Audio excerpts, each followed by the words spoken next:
your aim is to launch your glucose sensor in 2024, but before that you need regulatory approval. What are the steps you have performed so far in that regard? Well, of course, in addition to the basic research, our PhD thesis, we have done all of our laboratory experiments, the in vitro experiments, and most important, we have done a couple of rounds of preclinical studies on live animals, successful, of course, in Germany back in 2016 and 2017. And after that we have followed up with the miniaturization of our sensor and done the basic and important in vitro studies, so laboratory studies of our miniaturized sensors. Good. And now you have a current study in live persons. What is this study about? How many persons are involved in this study, and when do you know the results? Well, the first clinical studies it's a quite small study with 15 subjects. The aim of the study is to improve the signal readout from the device. In addition to, of course, also to get the proof of concept not only in the animal live tissue, but also in the human live tissue.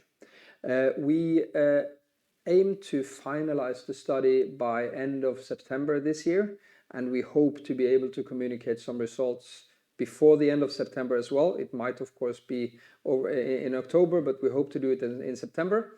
What we have done so far is that we have had an internal evaluation of the first subjects, and we then published the sentence that we were encouraged to continue. So we are quite positive to the further development. Given that this study that you're performing now is successful, what are the next steps before you get approval? The next steps will be to go into 2 new rounds of clinical studies. The first one will be solely to have an improved longevity study.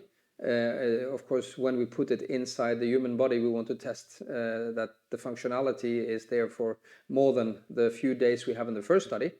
And when we have finalized the first longevity study, which is a 3-month study with 50 subjects, we also have the start of a first right of negotiation, first right of refusal, with Sanofi. So they have an option that starts after the second study. And following the second study, based on the results from the 2 first studies, we will then initiate the third study, which will be a CE regulatory study, with the purpose to gain the technical documentation we need to achieve the approval for launch, hopefully in 2023. So just to be clear, you expect to get the regulatory approval already in 2023, so you're able to launch the product already in 2024? That is correct. The aim is to get the regulatory approval in 2023, and then we aim to go to the market with partners in 2024. And how about production? Do you have actually a product ready in 2024? We will. We are already now able to do production in-house in our facilities, although not regulatory approved. We're working, of course, and preparing to do to get the regulatory approvals needed to do the production, and we are quite progressed in our preparations for volume production in 2024. Okay, good. Just on a final note, can you show us just how small that sensor is? If you're able to capture it, I can of course do that. It's within this plastic.